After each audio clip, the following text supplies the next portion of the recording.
युद्ध के मैदान में सबका पसीने छुड़ाने वाला महान योद्धा मेघनाथ लंकापति रावण का सबसे बड़ा पुत्र था और रावण का सबसे प्रिय पुत्र था।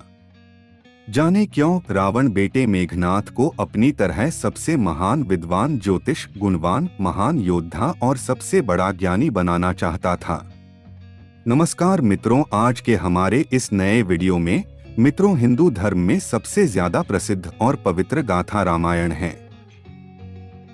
रामायण में इतने प्रकार के चरित्रों को दर्शाया गया है जिन्हें समझा आज भी बेहद मुश्किल है।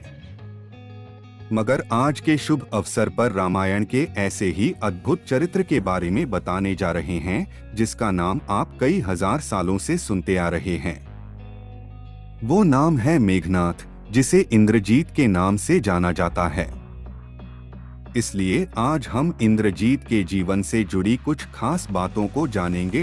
युद्ध मेघनाथ लंकापति रावण का सबसे बड़ा पुत्र था और रावण के पहली पत्नी मंदोदरी ने मेघनाथ को जन्म दिया था। उन्होंने अपने पुत्र का नाम मेघनाथ क्यों रखा, इसके पीछे भी एक कहानी है। शास्त्रों के अनुसार जब मेघनाथ का प्राकट्य हुआ था तब उसके रोने की आवाज एक साधारण बालक की तरह नहीं बल्कि बादल के गड़गड़ाहट की तरह सुनाई पड़ती थी, जिसके वजह से उस बालक का नाम मेघनाथ रखा गया। हिंदू शास्त्रों और ज्योतिष के अनुसार मेघनाथ रावण का सबसे बड़ा पुत्र और लंका युवराज भी था। इसलिए रावण मेघनाथ को सबसे ज्यादा प्यार करते थे।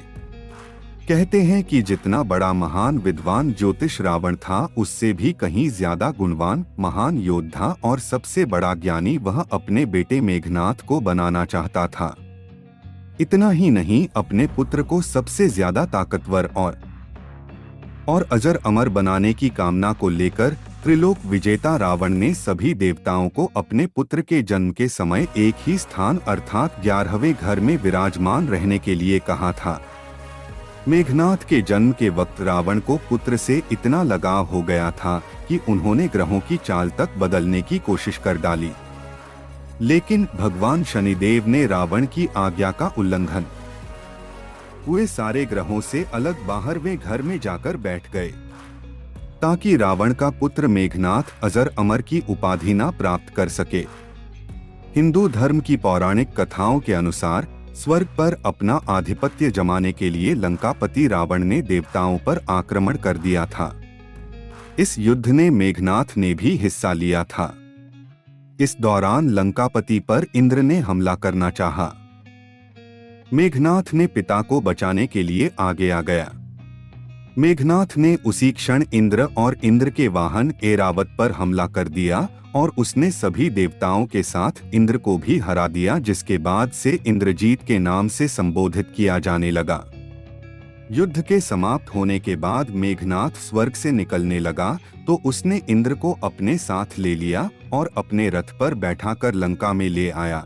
लेकिन जब ब्रह्मा जी मेघनाथ से निवेदन किया कि वह इंद्र को मुक्त कर दें, मगर मेघनाथ इस बात को मानने के लिए तैयार नहीं था।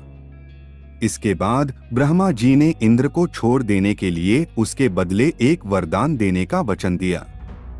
मेघनाथ ने इसका फायदा उठाते हुए उनसे अमरता का वरदान प्रदान करने के लिए कहा। उस दौरान ब्रह्मा ने मेघनाथ बोला कि अमर होना इस प्रकृति में किसी भी जीव के लिए संभव नहीं है, क्योंकि यह तो प्रकृति के ही खिलाफ है। तुम कोई